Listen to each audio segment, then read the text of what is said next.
En días como los actuales, en los que se pone de moda en nuestros países hablar de la reforma del Estado, la transición democrática, el nuevo pacto constitucional o la alternancia en el poder, bien merece la pena aproximarse a la génesis y estructuración del Estado norteamericano durante las primeras décadas del siglo XX, siglo americano por excelencia. Allí, en su pluralismo y su desconstrucción de la modernidad inconveniente, están las claves para entender los presupuestos, los límites y las modalidades operativas nacionales y transnacionales de lo que se ha dado en llamar el orden liberal democrático de la Tierra. Oscurecidas por las legiones de intérpretes y profetas de todo el espectro ideológico mundial, esas claves se escurren a los camisones de fuerza impuestos desde afuera por la inteligibilidad intelectualista y desde dentro y fuera por los análisis de coyuntura, que marginan y sacrifican las ideas y la historia en aras de la explicación inmediata. Esto es algo con lo que se presenta uno de los ya muchos libros que José Luis Orozco escribió en 1997, El Estado Pragmático. El profesor José Luis Orozco es el más importante estudioso del pensamiento político norteamericano, de la historia de Estados Unidos, desde un punto de vista realista, dialéctico, histórico. Esto es de lo que vamos a hablar hoy, digamos, Estados Unidos ayer y hoy, con el profesor José Luis Orozco, que dice con nosotros, esto es Plaza de Armas.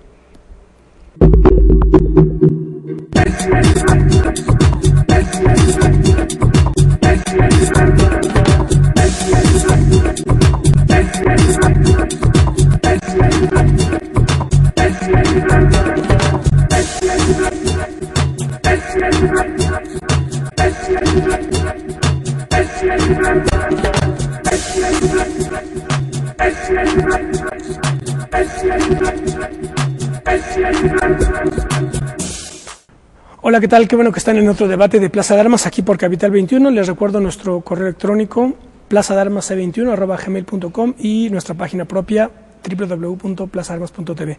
Bueno, pues está con nosotros el profesor José Luis Orozco. Profesor, gracias por estar con nosotros. Gracias por la invitación, muy amable.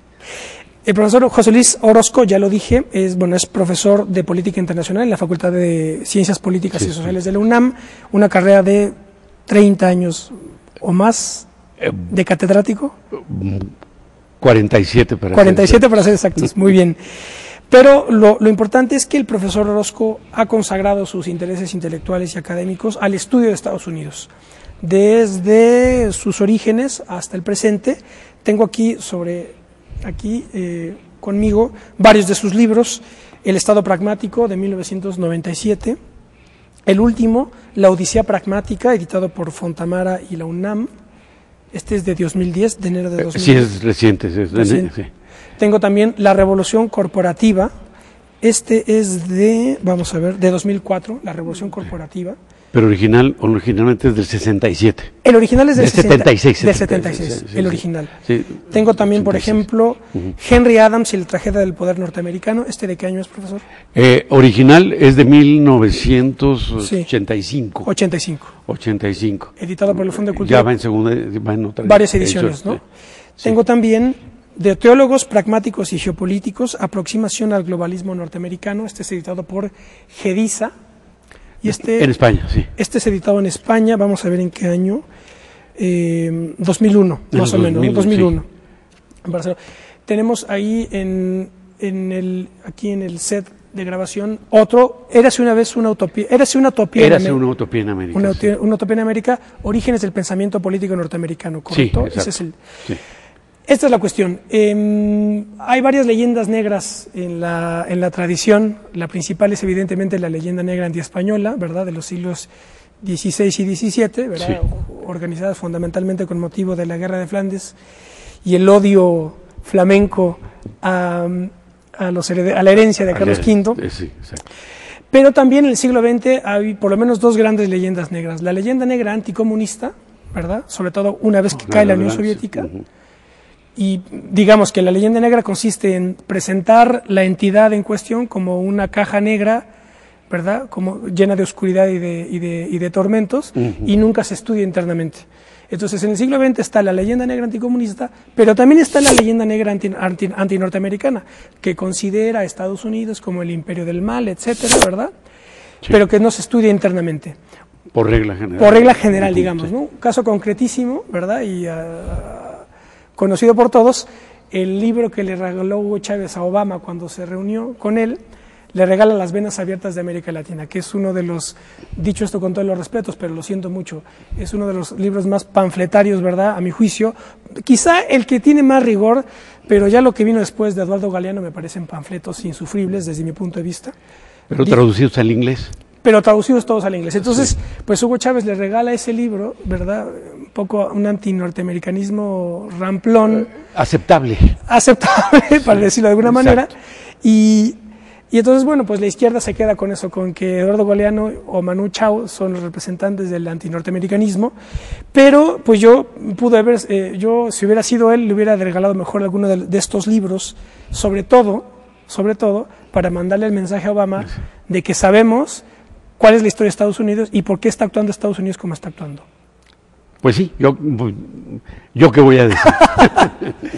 Así que bueno, profesor, pues no nos va a dar tiempo en una hora para hablar de la complejidad de un imperio como es el de Estados Unidos, pero resumamos lo más posible para ofrecer un cuadro general al público de lo que es Estados Unidos hoy, pero bueno, habría que remontarse hasta sus orígenes. Por favor, esbócenos ese cuadro. ¿Cuáles son los puntos fundamentales, los ideólogos fundamentales, las tendencias fundamentales? Bueno, yo creo que por regla general en México aceptamos la idea de que la revolución de los Estados, la guerra de independencia, por así llamarla, de los Estados Unidos, fue la precursora de nuestras guerras de independencia en América Latina, que se trató de un proceso común de destrabamiento de los obstáculos impuestos por Europa en los dos casos. Y definitivamente yo creo que no se trata de dos fenómenos completamente diferentes. Estados Unidos, en primer lugar, no fue una colonia sujeta a lo que los mismos norteamericanos llaman en relación a España el pillaje, frente a lo que ellos llaman la explotación que impone un Estado unificado, pero realmente feudal, como es España, en América Latina. Ellos van a tener, en primer lugar, la ventaja de poblar la zona de Estados Unidos, un siglo y unos años después de lo que fue el proceso de imposición de España sobre América. Consecuentemente, hay que ver aquí cómo la Europa del Norte, que es la que va a poblar Estados Unidos, va a organizarse ya en aquel tiempo bajo parámetros tecnológicos muy diferentes a los de España y sobre todo bajo parámetros empresarial capitalistas casi nuevos en el mundo y que definitivamente España será incapaz en ese tiempo de absorber. Luego, la fundación de los Estados Unidos obedece a la agregación de capital que se da fundamentalmente en Inglaterra, en Holanda, para ir a poblar las zonas, no solamente de América del Norte, sino del resto del mundo, y que son básicamente las corporaciones empresariales. Hay que hablar aquí de la palabra corporación, que tiene un significado netamente empresarial, a diferencia de como nosotros utilizamos la palabra corporación. Por lo del corporativismo. Por lo del corporativismo. Y de los fascismos europeos. Que ha sido por eso difícil introducir ese término en México. El Estado norteamericano será un Estado corporativo desde un comienzo. Algunos de sus fundadores, de los que llegan a la bahía de Massachusetts, William Stoughton, va a hablar de The Covenant State. Es un Estado que se va a fundar a base de contratos.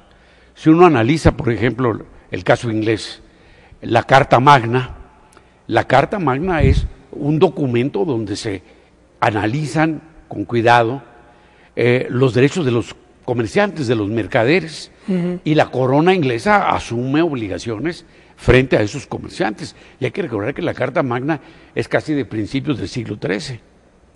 Entonces, bajo esos principios, se va a organizar estructuras empresariales, asociativas, que van a dar lugar a 13 colonias, que en realidad son 13 corporaciones empresariales, cada una con diferente matriz, algunos en Plymouth, la Compañía de Virginia, los holandeses van a crear la Dutch West India Company, la van a llevar a Nueva York, y entonces vamos a ver... Que Nueva York antes era Nueva Ámsterdam. Bueno, Nueva York se llamó Nueva Ámsterdam. Nueva Ámsterdam, ¿verdad? Sí, fue poblada por los holandeses, sí, pero por comerciantes holandeses, igual que fueron comerciantes ingleses los que llegan a poblar las zonas aledañas a lo que se llamó la Nueva Inglaterra. Correcto. Entonces, aquí nos encontramos con un fenómeno diferente, que lejos de ser un pueblo sojuzgado, son un pueblo que llega y que impone sus normas de gobierno en función de la participación accionaria de sus miembros.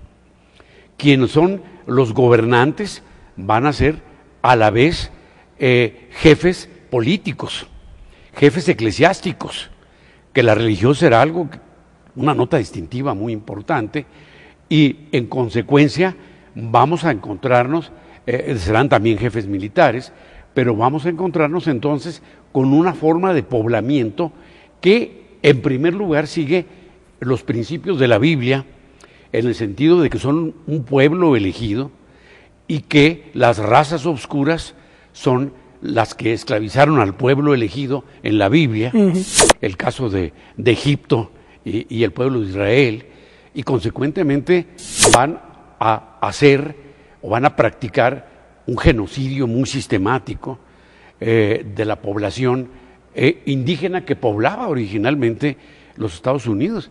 Aquí siempre ha habido la leyenda de que los norteamericanos se lanzaban a las tierras inhabitadas, y no, había por lo menos unas 600 confederaciones indígenas que sucesivamente fueron desplazadas por la superior tecnología armamentista, por el hecho de que los ciudadanos eran a la vez milicianos, gente que desde un principio portaba armas, como todavía en la actualidad lo establece la Constitución, y que iban al oeste y que poblaban sin el menor miramiento a la población indígena. Fue un exterminio muy sistemático que permitió que las clases dirigentes se mantuvieran durante la época colonial. La independencia no es otra cosa más que un proceso de maduración metropolitana.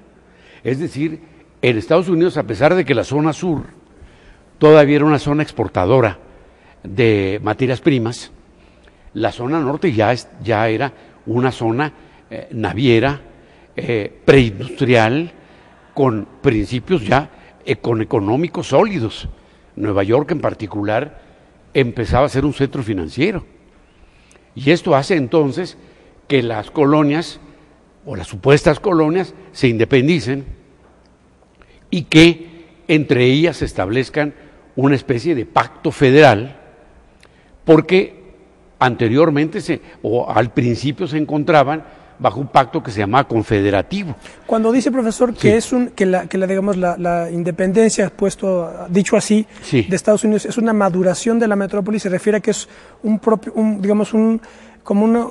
una derivación interna del propio... De la propia Inglaterra. La propia Inglaterra, correcto. Sí, es decir, son ingleses que en un momento dado sienten, por ejemplo, este es el caso más típico, que ellos son vulnerados cuando Inglaterra, al ganar simple y sencillamente la guerra contra Francia en Canadá, empieza a fijar impuestos que los colonos norteamericanos no quieren. Y de ahí empieza ese principio muy típicamente norteamericano de que los impuestos deben ser acompañados de representación. Sí, representativos, típicamente empresarial. La Constitución misma es un documento tan pequeño, así que para nuestros legisladores no bastaría, yo creo que para, para la venta de una lavadora o alguna cosa así. Es un documento pequeñísimo. Un manual de uso. Sí, parece un manual operativo. Y es un manual operativo, la Constitución.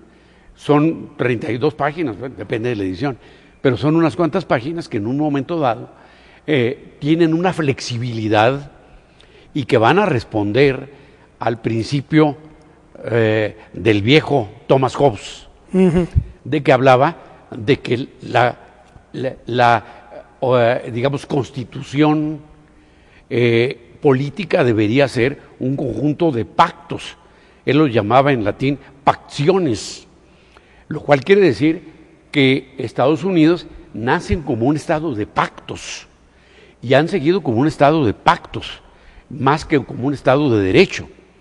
En Estados Unidos, lo que se llama la creación de una constitución donde la ley es abstracta, universal, etcétera, no tiene ningún sentido. Los grandes juristas pragmáticos van a decir, la ley no tiene ese sentido. La ley, un estado de derecho, significa un estado donde nos atenemos a normas pactadas, no a normas que están en el cielo, no a normas que vienen deducidas por un gran filósofo. La Constitución de los Estados Unidos, si uno se fija, quienes participan en Filadelfia en la elaboración del documento son 50 y tantos señores feudales, algunos, los del sur, y otros son señores financieros, abogados, gente corporativa. El único filósofo que en realidad es un filósofo que vale la pena estudiar es Benjamin Franklin, pero era ya un hombre que estaba en el último año de su vida. Y esto hace que la Constitución, más que ser un documento político, sea un documento económico. Así lo van a visualizar los historiadores más o menos radicales del siglo XX. Es un documento muy práctico. Hay por ahí incluso un inventario de los bienes patrimoniales de cada uno de los que concurren a Filadelfia y de cómo pujan, hacen cosas y en realidad están defendiendo a Alexander Hamilton los intereses de la gran banca que va a ser internacional, Gouverneur Morris, gentes así, Robert Morris, van a ser los que defenderán ya una estructura básicamente financiera.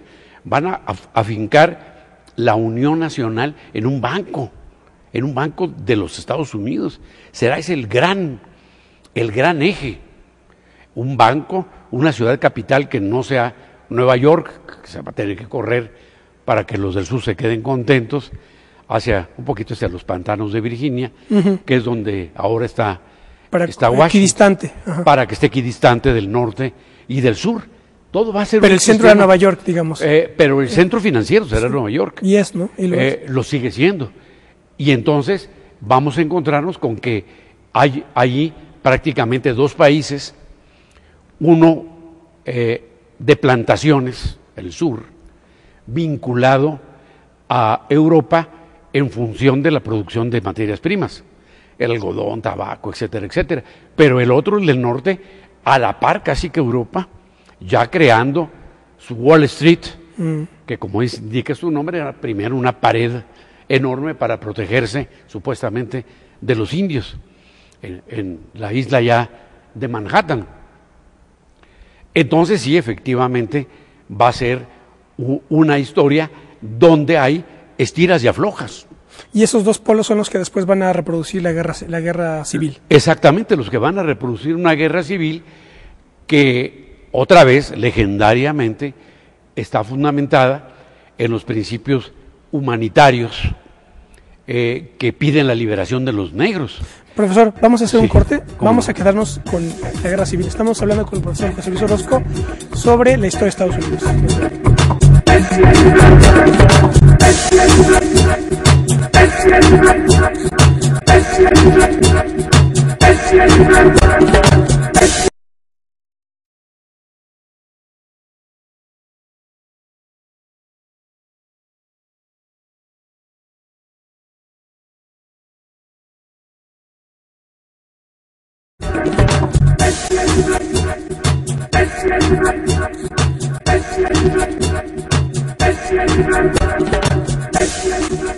Bueno, ya estamos de vuelta. Esto es Plaza de Armas. Estamos conversando con el profesor José Luis Orozco sobre Estados Unidos y su dialéctica interna, digamos, ideológica, política, militar, geoestratégica. Nos quedamos con la guerra civil, profesor.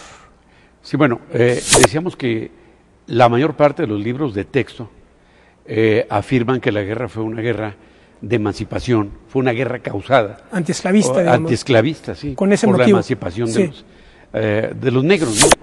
Desde luego, el marxismo inmediatamente refutó eso, diciendo que se liberaba a los esclavos negros para que fueran a trabajar como trabajadores industriales baratos en el norte, lo cual es también otra leyenda. El marxismo tejió otra leyenda. Lo cierto es que la guerra se libra en función de que los compromisos, porque si uno lee la historia se da cuenta de que como entre el norte y el sur hay una serie de compromisos cada vez que un esclavo se fuga, cada vez que pasa algún problema económico.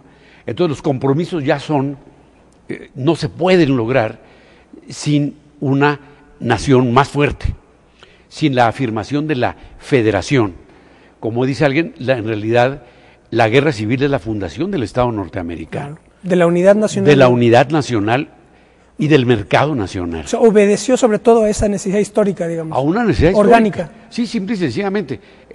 No se podía seguir comprando productos, materias primas que el sur prefería vender a Inglaterra en lugar de venderlas al norte. Si no se trataba de un mercado integrado, un mercado perfectamente integrado. Entonces, en realidad, la guerra se desata por razones en buena medida también económicas. Todo se da en función de la economía.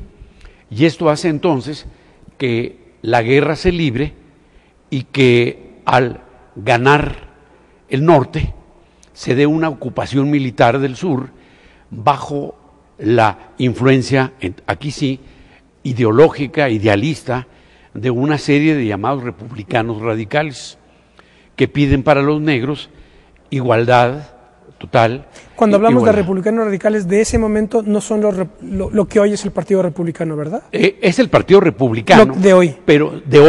Pero con un ala de izquierda o humanitaria que efectivamente no se va a volver a conocer nunca. Encabezados por Charles Sumner, Thaddeus Stevens, que son un par de idealistas que exigen educación igual, correcto, que exigen votación, el derecho de voto y el derecho a ser elegidos de los negros. Entonces, esto se va a hacer por la fuerza, pero la sociedad civil del sur de Estados Unidos reacciona de una manera increíble, que es a través del Ku Klux Klan, de lo que se llamaban los clanes de las camisas ensangrentadas y cosas por el estilo, que son reacciones de los blancos del sur norteamericano, pobres y ricos. Y es muy bueno el punto que dice que es de la sociedad civil, porque de la sociedad siempre civil se habla aquí de la sociedad civil como si fuera ese recinto sagrado, ¿verdad? Exacto. No contaminado por la sociedad política de donde brotan, por ejemplo, lo de Iniciativa México. Dicen, bueno, claro, las iniciativas de la sociedad civil, bueno, señores, pues el Ku Klux Klan era iniciativa de la sociedad civil. Pero absolutamente, de esa sociedad civil del sur norteamericano, que se va a ver heroicamente hasta en películas, en films. Es decir, el sur aparecerá idealizado como una serie de caballeros que pelean por una sociedad al estilo de lo que el viento se llevó. Es decir, entonces los negros van a sufrir embatidas durísimas, pero hay que recordar esto, en el norte también, sobre todo bajo la presidencia del general Grant, se va a dar un fenómeno de corrupción impresionante y de concentración capitalista, de crisis económicas continuas, que hacen que el Partido Republicano de repente pierda el poder. Los republicanos radicales van a tratar desde un principio de hacer lo que se llama el juicio político, el impeachment, en contra del sucesor de Lincoln, que los detiene, que trata de detenerlos, pero desafortunadamente Stevens muere ahí mismo de un ataque y cosas así, y entonces no se va a lograr que esos republicanos logren imponer la igualdad real de los negros en el sur. Cuando se da el proceso electoral de 1876, los republicanos pierden la elección, tienen un candidato, Hayes, un candidato muy mediocre, que pierde frente al candidato del Partido Demócrata, identificado con el sur. Entonces, aquí, ¿vale? ¿Qué era? El nombre no lo recuerdo. Lo tengo aquí, pero de cualquier manera, este candidato va a ser sacrificado por el sur a través de ese proceso que es todavía una supervivencia del elitismo norteamericano, de la sociedad elitista, que es el llamado colegio electoral norteamericano. Es decir, es un último filtro. El último filtro que todo existe, claro, para que en un momento dado, para corregir cuando sea necesario, para corregir los votos populares. Sí. Ese mecanismo se da entonces hasta hoy. Hasta hoy. Pero en ese se reúnen y deciden que el candidato se llama Samuel Tilden, y deciden sacrificar a Tilden, nombran a Hayes, y el compromiso, otra vez volvemos a lo mismo, que Estado de Derecho ni que nada, el compromiso de los republicanos es retirar al ejército del sur. Y entonces vuelve otra vez lo que se llaman las leyes Jim Crow. Jim Crow era un blanco que se pintaba de negro y que era en el teatro un personaje ridículo, estúpido, etcétera, y a los negros se les va a dar esa condición. Se les va a decir iguales, está bien, pero separados. La educación se les va a impartir en escuelas de segunda o tercera categoría, mientras que los blancos tendrán su propia educación en el sur. Ese proceso va a durar hasta 1956. Claro. En realidad no hay una independencia de los negros, por el contrario, los pobres que reciben lo que llamaban 6 acres y una mula, van a ser posteriormente, sus casas van a ser quemadas por los blancos pobres, y de ahí nos vamos a encontrar esa sociedad civil que hay que recordar en los textos angloamericanos, sobre todo en Adam Ferguson, autor inglés. La sociedad civil es la sociedad de los empresarios, mercantil. La sociedad, sí, es decir, esa no es la sociedad civil que en un momento dado nosotros idealizamos como algo que está en las nubes. Ellos no. Entonces, aquí nos encontramos con que hay un repliegue del ejército y que se da otra vez, se da la unidad nacional a costa de la población negra, que va a volver a sufrir las condiciones de la vieja esclavitud. Entonces, volvemos a lo mismo. Bajo el derecho, todos son libres iguales.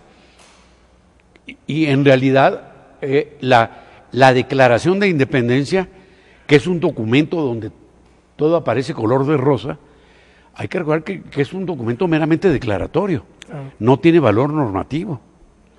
Y entonces la Constitución es la que va a determinar, bueno, los estados son libres para determinar su propia legislación en lo que toca a la población negra. Y aquí entonces sí nos encontramos con ese problema de los pactos federales. ¿Cómo se pacta la federación? Y la manera en la cual, cómo se van a resolver las crisis económicas. Si uno ve estadísticas, hay que recordar que durante los años después de la guerra, de 1873 a 1893, los granjeros que habían sido beneficiados por la expansión hacia el oeste, a costa de la población indígena, y que habían sido los que Alexis de Tocqueville llama la democracia en América, los pequeños granjeros van a ir perdiendo sus propiedades, van a ir siendo absorbidos por lo que ellos mismos van a llamar en novelas el pulpo.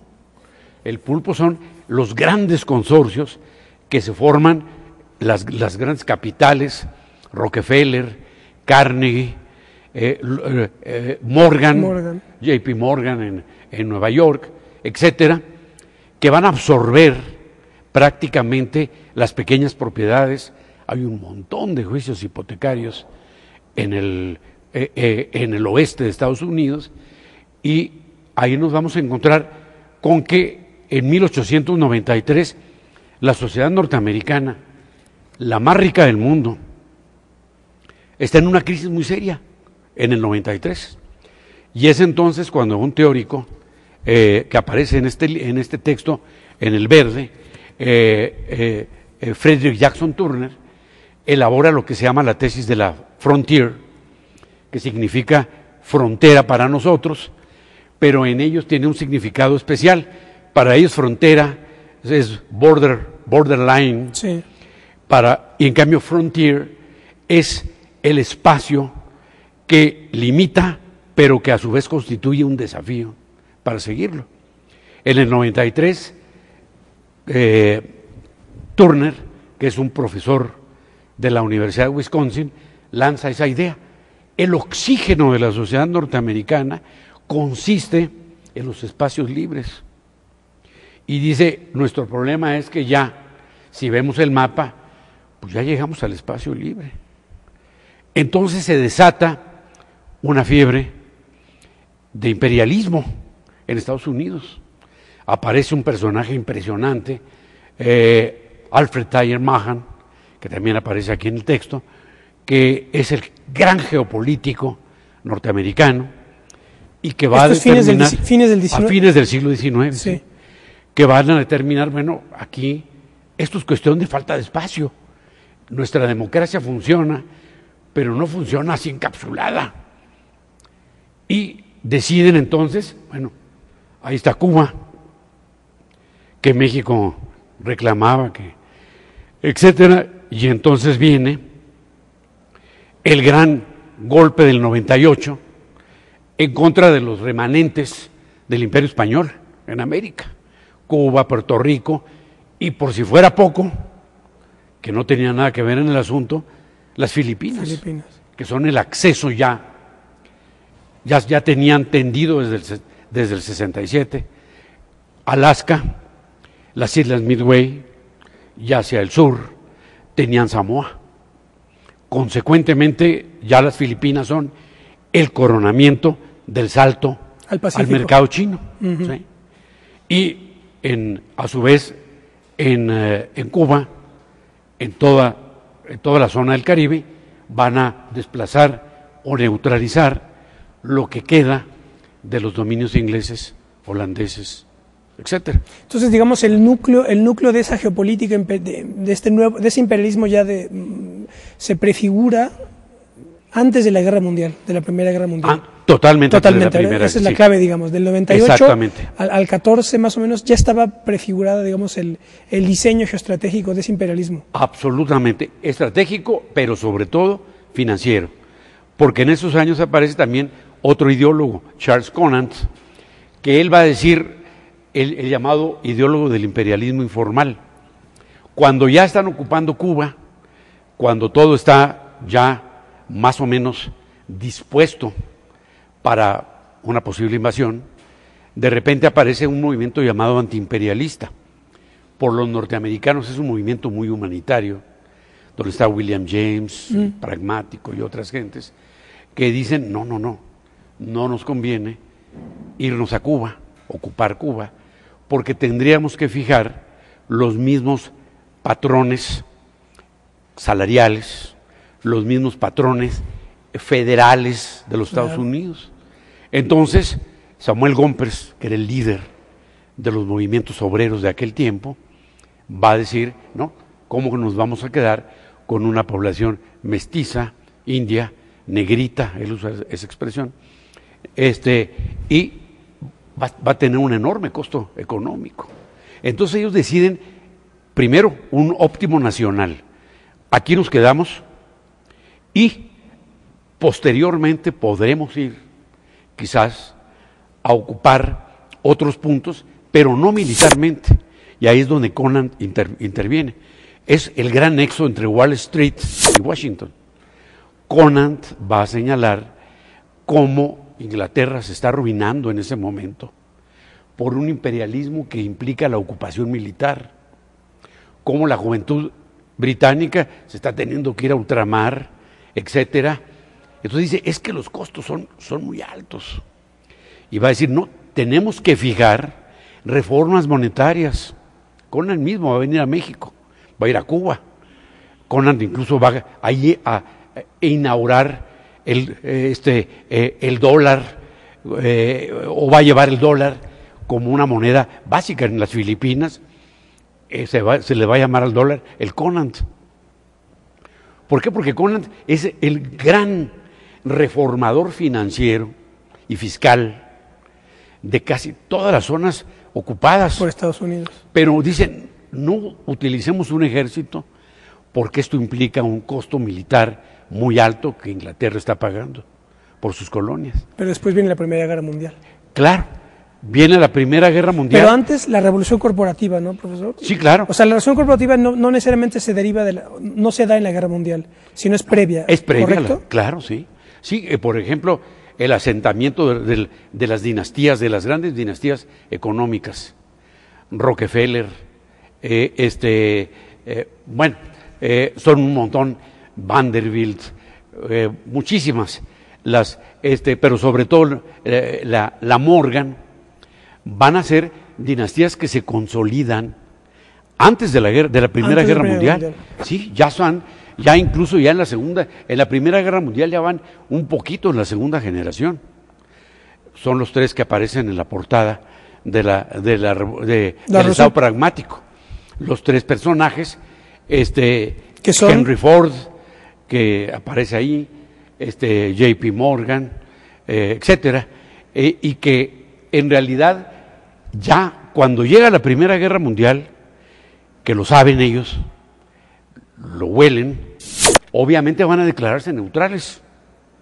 ¿Por qué? Porque empiezan a tener negocios con los dos contendientes, tanto con Inglaterra y Francia, como con Alemania, Austria, etcétera. La neutralidad, la bandera de neutralidad va a ser una de las grandes consignas para que, por ejemplo, cuando las guerras napoleónicas ya lo habían hecho, hasta que Napoleón se enoja, y acá van a tener la misma política hasta que les hunden por ahí el Lusitania y lo demás, pero van a mantener una posición de vender a los dos. En 1917, ante la Asociación de Banqueros, Wilson dice, antes éramos los deudores de Europa, hoy somos los acreedores de Europa. Europa nos debe hasta la camisa. Y claro, de ahí en adelante, de 1917, en el 18 con la paz de Versalles, a Wilson, que era un hombre muy pragmático, le va a dar un poco por el idealismo con la cosa de la Sociedad de Naciones, pero la clase dirigente norteamericana, encabezada por el senador Henry Cabot Lodge, en el Senado va a decir, ¿cómo vamos a meternos a una sociedad de naciones que impone una legalidad europea, en buena medida europea, porque las normas de derecho internacional son en buena medida europeas? ¿Cómo vamos a sacrificar nuestros intereses como acreedores a una legislación que está en los cielos? Entonces van a decir, no a la Sociedad de Naciones. Wilson va a quedar mal parado porque si bien facilita todo el proceso de hegemonía financiera, sin embargo, cuando quiere sujetar a Estados Unidos a normas de derecho internacional, es impedido por sus propias gentes que le dicen no podemos ejercer la acreeduría internacional a través de un derecho que vendrá desde los romanos hasta Hugo Grocio o a quien quieran, pero que no nos va a sujetar. Entonces, por eso que se van a esperar. Y eso ha sido durante todo el siglo XX. Claro, se van a esperar hasta la ONU. Hasta la ONU. Para hacer una a su imagen y semejanza, al principio, cuando son pocos los miembros y cuando los latinoamericanos ocupamos ahí el sillón para levantar el dedo. Claro. Pero después van a perder también el control ahí. Pero lo que importa es que desde un principio van a decir, el derecho internacional es un derecho hecho por legistas quizá muy prestigiados, por canónicos, por catedráticos, por quien sea. Eso no sirve para los negocios, Claro. no Profesor, es business-like. vamos a hacer otro corte. Sí. Nos quedamos con esto. Ahora le quiero preguntar sobre Walter Lippmann, pero vamos a hacer un corte. cómo no. Vamos a hacer un corte. Estamos Sí. de vuelta con ustedes.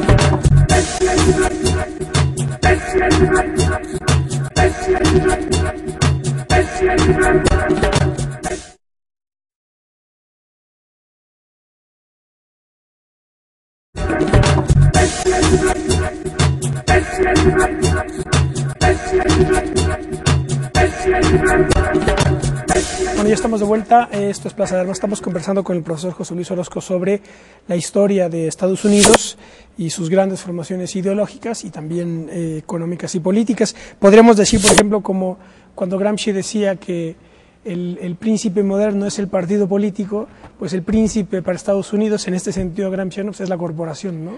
Sí, yo Es la creo gran que, unidad, es la unidad fundamental de su historia. no, yo creo que el príncipe político y económico es la corporación. Es decir, la corporación ocupa un lugar clave tanto en el Estado, tanto del Estado como aparato político, como en el mercado, como aparato económico. Es el único elemento que está en los dos. Sí. Es decir, por ejemplo, el poder político en México es político y está separado del económico. Es decir, en este caso la corporación es una especie como de correa de transmisión entre el Estado y el mercado. Opera en los dos niveles. Y por eso yo en lo particular no vería al partido político como el príncipe, sino la corporación. Eso es lo que... Claro, es que dije. Gramsci es el que... Claro, Gramsci lo decía, ¿no? Que Sí, el lo partido decía, sí. político es Sí. el nuevo príncipe, el príncipe moderno. Sí. Yo al partido político no le daría ese crédito, Claro. particularmente viendo los partidos políticos mexicanos. Sí, claro, totalmente. Sí. Nos quedamos, bueno, un poco sobre Walter Lippmann, el papel de Walter Lippmann. Sí. En esta, bueno, vivió hasta los 70, me estaba explicando usted. Sí, bueno, Walter Lippmann yo creo que es el hombre que acompaña casi todo el siglo norteamericano. Es un personaje que pertenece a lo que podríamos llamar una segunda generación de pragmáticos. El pragmatismo como concepción del mundo se instala en Harvard en los años 70 del siglo XIX. Y Lippmann es estudiante en esos años, es uno de los pocos estudiantes de origen judío que en esos años estudia en Harvard y que será discípulo directo de William James. William James lo admira. William James es el que más o menos acuña los lineamientos generales del pragmatismo desde Harvard. Desde Harvard, sí. Hay que recordar que en realidad el pragmatismo es una concepción interdisciplinaria. Sí. James era médico Sí. y fue un neurólogo excepcional. Había matemáticos como Peirce. El pragmatismo entonces se forma no como una doctrina coherente, sino muy Articulada a distintas disciplinas. articulada en muchas disciplinas. Y Lippmann es un representante de esto. Lippmann, por ejemplo, cuando hay una biografía de Lippmann que se llama Los 6 Lippmanns. ¿Por qué? Porque Lippmann, cuando empieza muy jovencito, cuando egresa de Harvard, va a ser secretario de un alcalde socialista en una población de Nueva York, Schenectady. Entonces va a ser él quien empieza como socialista prácticamente en esos años. Pero en esos años empieza a leer a Maquiavelo, a Pareto, a Mosca, se va a volver un elitista y durante la Primera Guerra Mundial él va a ser el secretario de una organización que impulsa Woodrow Wilson y sobre todo el asesor de Wilson, un multimillonario petrolero, que van a formar lo que llaman ellos una inquiry acerca de cuáles eran las condiciones del mundo después de la Primera Guerra Mundial. Y él es el secretario de esa organización. Entonces, de ahí va a partir un personaje muy inquieto que durante los 20 pues, será amigo personal de Dwight Morrow. Por ejemplo, hay fotografías de Lippmann en México con Dwight Morrow cuando era embajador aquí. Procónsul. Sí, procónsul, efectivamente. Dicho por Vasconcelos. Dicho por Vasconcelos, claro. Y entonces, aquí Lippmann va a ser asesor de todos ellos, pero cuando llega la crisis del 29, de repente Lippmann va a girar un poco otra vez hacia la izquierda. Por eso se habla de 6 Lippmanns. Yo no sé cuántos serán. Lo que sí es cierto es que lo que importa de ese libro es que mientras en nuestro país se arguye que un intelectual debe ser congruente desde que nace hasta que muere, Lippmann no, Lippmann es lo contrario, se mueve en las ideas pues como pez en el agua, para un lado y para el otro. En un sentido pragmático. En un sentido absolutamente pragmático. Durante la depresión va a estar con los llamados New Dealers, va con el nuevo trato, van a incorporar a todo eso al famoso economista Keynes, sin que Keynes sea, como pensamos nosotros, el que salva de la crisis. Keynes es uno de los muchos que está en un equipo de trabajo que se va a llamar el Trust de los Cerebros y que van a estar, digamos, parchando pragmáticamente la economía norteamericana, que tiene un desempleo casi de 12 millones ya en 1930, y que va a ir disminuyendo levemente a través de la inversión pública, algo que el corporativismo supuestamente no aceptaría, pero van a permitir, por ejemplo, que el Estado intervenga a través de la construcción, carreteras, presas, etcétera, etcétera. Sin embargo, el desempleo no se logra abatir hasta que llega lo que algunos llaman el tercer New Deal, porque hay experimentos, y el tercer New Deal se llama Segunda Guerra Mundial. Es entonces cuando de repente, de cerca de 10 millones de desempleados, de repente Estados Unidos desciende en la tasa de desempleo hasta llegar casi a la tasa cero, porque la guerra mundial da un empleo total a todo eso. Pero a la vez que la guerra reactiva la economía, la reactiva militarmente. Y esto es lo que va a suceder después de la Segunda Guerra Mundial, que el aparato económico militar se asocia ya totalmente a lo que se va a llamar entonces, lo que se crea en el 47, que es el Departamento de la Defensa.